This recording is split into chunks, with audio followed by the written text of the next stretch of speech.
beberapa waktu kemarin melalui KUPP, Komite Kerjasama untuk Pencegahan Penyiksaan, juga sudah membuat flyer untuk meminta kepada masyarakat menyampaikan laporan apabila ada tindakan-tindakan kekerasan atau penyiksaan yang mereka alami. Tetapi hari ini, sore ini, kita ingin mendengarkan lebih lanjut dari berbagai peristiwa yang terjadi di seluruh tanah air, apa saja respon atau apa saja yang sudah dilakukan oleh LNHAM di Indonesia ini.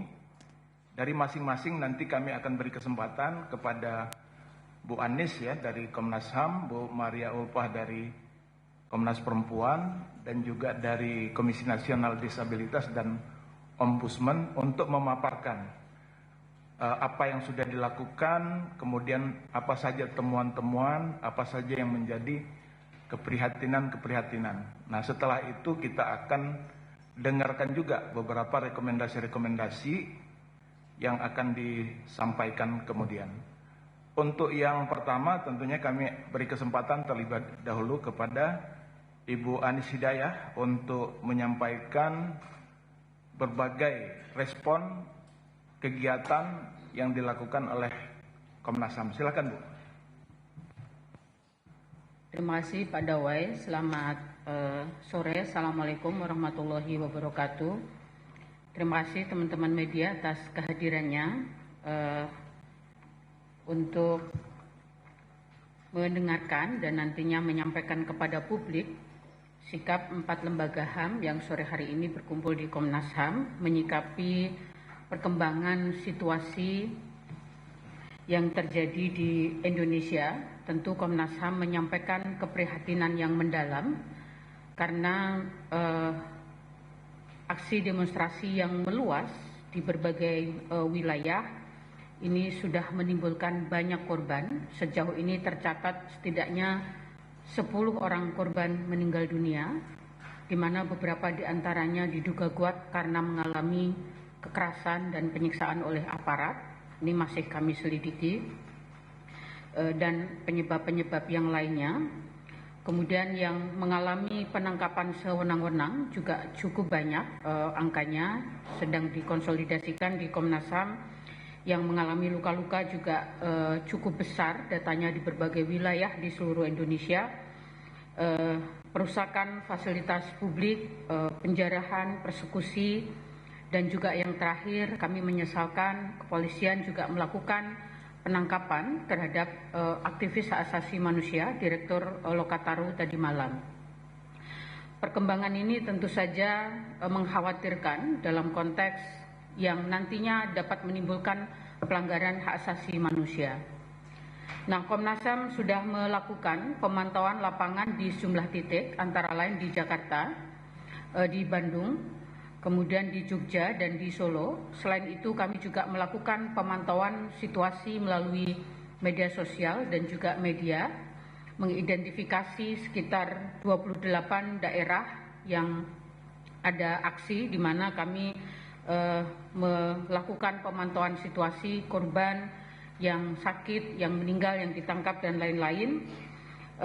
Selain itu Komnas HAM juga sejak tanggal 29 membuka posko pengaduan bagi masyarakat yang mengalami korban ketika mereka melakukan aksi. Sejauh ini kami menerima 28 aduan yang masuk ke Komnas HAM.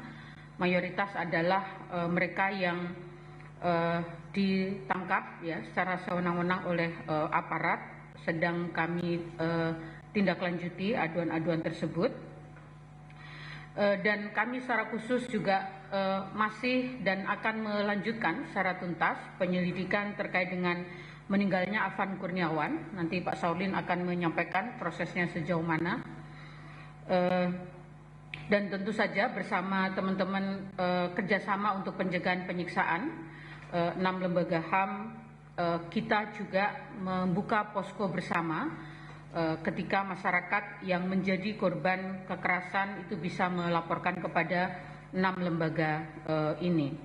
Jadi sejauh ini itu data yang dihimpun Komnas HAM, misalnya kemarin juga yang sudah sempat kami share ke beberapa teman-teman media, di Jakarta sudah ada dari tanggal 25 sampai 1 September itu ada 1.683 yang kemarin ditangkap dan ditahan, tetapi juga tersebar di beberapa wilayah, misalnya di Bandung, karena Komnas HAM baru pulang melakukan pemantauan di Bandung, menemukan sejak tanggal 28 Agustus hingga 1 September 2025, 429 peserta aksi itu dirawat di rumah sakit karena mengalami luka-luka, 46 diantaranya juga masih dirawat hingga hari ini.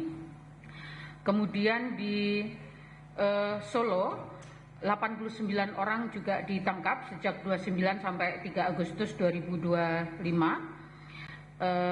Sejak Senin 1 September 14 diantaranya itu juga ditangkap dan sebagian ditetapkan sebagai tersangka. Untuk itu tentu Komnas HAM akan terus melanjutkan proses pemantauan, pengumpulan data-data, fakta-fakta, informasi yang selama ini berkembang. Mudah-mudahan dalam waktu dekat nanti kita juga bisa menyampaikan keseluruhan data yang masih terus kami himpun. Dan pantauan kami di berbagai wilayah juga masih memperlihatkan bagaimana sikap aparat dalam mengamankan aksi, juga menggunakan pendekatan kekerasan, baik itu dalam proses masyarakat menyampaikan pendapat maupun dalam proses pembubaran, termasuk penggunaan gas air mata gitu ya, sehingga beberapa peserta aksi yang kami temui di beberapa kantor kepolisian itu mereka mengalami luka-luka yang cukup serius karena pendekatan aparat yang tidak humanis dalam proses pengamanan aksi.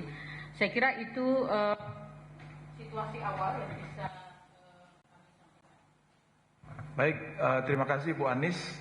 Selanjutnya kami beri kesempatan ke Ketua Komnas Perempuan untuk menyampaikan langkah-langkah yang sudah dilakukan oleh Komnas Perempuan. Silakan Bu Maria. Baik, terima kasih Mas Dawai.